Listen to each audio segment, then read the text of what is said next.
Salut, nouvelle vidéo, changer de vie, vivre à la campagne. Aujourd'hui on va parler randonnée. Alors j'ai fait une vidéo sur ce sac à dos, le contenu. Si ça vous intéresse, je mettrai le lien en description et dans la vidéo. Mais aujourd'hui on va parler randonnée sous un autre angle. Je vous emmène en montagne avec moi. On y va, c'est parti. Aujourd'hui on va parler des vertus de la randonnée. La randonnée, premièrement, ça apporte des vertus et des enseignements en termes de conditions physiques. Pour la santé, la longévité, faire travailler son cœur, ses muscles. La marche, c'est excellent pour lutter contre les problèmes de surpoids, d'obésité. Ça entretient tout le corps, la randonnée. Les jambes, évidemment, plutôt les quadriceps en montée, les ischios en descente.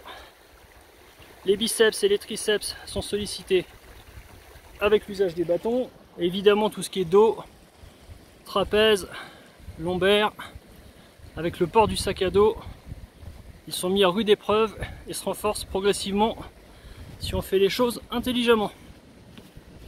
Mais alors, il n'y a pas que la condition physique qui est travaillée grâce à la randonnée, il y a aussi la condition psychologique.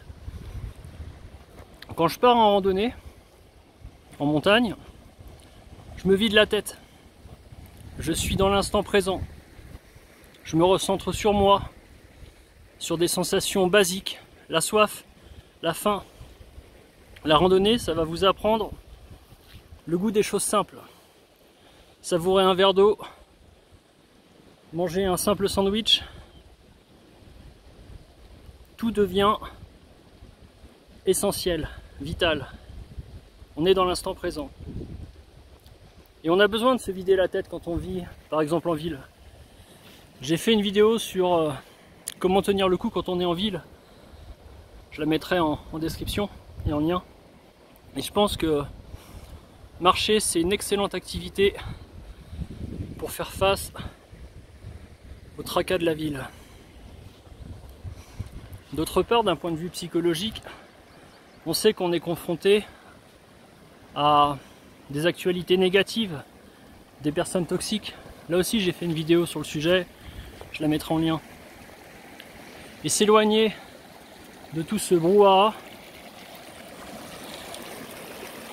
pour simplement entendre le bruit des ruisseaux, ça fait grand bien, ça change tout. Le second point que je voudrais évoquer, la randonnée, c'est un excellent moyen de se dépasser, de connaître le dépassement de soi, d'avoir confiance en soi, de prendre confiance en soi. Pour les jeunes, c'est une excellente activité. Quand on est à l'adolescence, on ne sait pas forcément ce qu'on va faire de son avenir. On a plein de doutes, on est timide, introverti. Et la randonnée, ça permet d'accomplir des choses extraordinaires qui font prendre confiance en soi. Franchir un col, marcher des dizaines de kilomètres, dormir dehors, gravir des sommets, ce sont des activités qui forgent une personnalité. Évidemment, on va vivre des aventures, se créer des souvenirs. Et c'est une façon de s'accomplir. Quand on arrive en fin de vie, l'idée c'est d'avoir des souvenirs plein la tête et non pas des rêves à réaliser. Et par la randonnée, moi, j'ai réalisé vraiment beaucoup de choses qui m'ont fait du bien, qui m'ont élevé en tant qu'homme. Et donc je pense que pour un adolescent et même un adulte, c'est une excellente activité. D'ailleurs pour les adultes, quand on est en randonnée, on va y faire de l'introspection. On va réfléchir à ses problèmes, parler tout seul, dans sa tête, à voix basse, réfléchir à ses projets, ce qu'on va faire, ce qu'on veut accomplir, ce à quoi on est destiné. C'est une solitude choisie quand on part en montagne, en randonnée. Et c'est une solitude qui est créatrice pour l'esprit. On rentre de randonnée, la tête à nouveau sur les épaules, l'église est à nouveau au centre du village, on a les idées claires et on sait où est le nord à nouveau. Alors d'autre part, une fois qu'on a fait le point, on se rend vite compte en montagne, ou plus simplement en général en randonnée, qu'il y a un lien entre randonnée et spiritualité. Ça nous apprend beaucoup la randonnée sur le sens de la vie. Certains font de la randonnée pour trouver Dieu, la foi. Je pense au pèlerinage, au chemin de Saint-Jacques-de-Compostelle. Mais de façon plus générale, la spiritualité, elle est au cœur de la randonnée. On est émerveillé devant les beautés de la nature qui nous dépassent. On contemple les étoiles infinies la nuit, on fait des photos mémorables.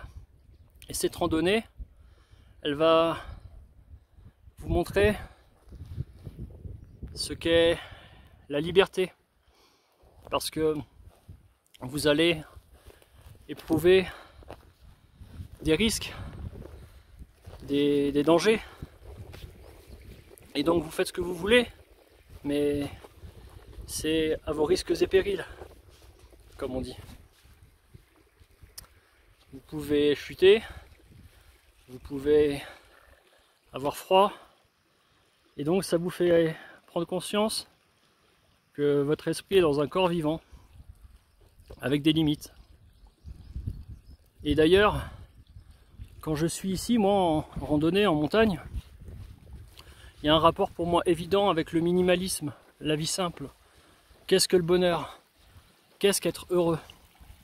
Tout simplement, quand on randonne, par la force des choses, on est limité, on ne peut pas tout porter. On ne peut pas porter des dizaines et des dizaines de kilos de matériel. Donc on se limite à l'essentiel. On revient à la base. Et donc, on se rend compte qu'on a besoin de peu pour être heureux. Quand on est au bivouac, on a la tente, le repas, un beau paysage, et ça suffit à nous combler de bonheur. Enfin, il y a un lien, je pense, entre randonnée, autonomie, résilience, preppers, survie, survivalisme. Je pense que toutes les personnes qui s'intéressent à ces thématiques devraient randonner, à mon avis. Parce que si je fais référence à l'autonomie, évidemment, vous allez apprendre à faire beaucoup avec peu de matériel et d'aliments. Si je pense aux survivalistes, vous allez filtrer de l'eau, vous entraîner à porter un sac, à marcher dans des conditions variées, vous acclimater au froid, à la chaleur, faire face aux éléments, aux conditions climatiques qui peuvent se dégrader rapidement, surtout en montagne. Et je crois que chez les survivalistes, il y a beaucoup de thématiques d'évacuation du domicile. Alors, évidemment, la randonnée, c'est un excellent exercice préparatoire pour ceux qui pensent devoir un jour quitter leur domicile, voire même leur pays. Je ne parle pas du cas de figure où il y a un incendie à la maison, une inondation et qu'il faut aller à l'hôtel du coin ou chez papa, maman pour passer la nuit. Mais toutes les situations catastrophiques, les guerres, on voit des gens sur les routes et la randonnée est un excellent entraînement pour tester son matériel, bivouaquer, voir comment on résiste au climat, comment on fait face au dénivelé, au kilomètre, comment on récupère, est-ce qu'on a la condition physique suffisante. Donc pour moi la randonnée, c'est pas seulement la marche, c'est aussi l'esprit, le dépassement de soi, l'introspection, la spiritualité et pourquoi pas l'autonomie et le survivalisme. Abonnez-vous, likez, commentez, partagez, ça m'encourage et soutient le projet d'avance. Merci, à plus!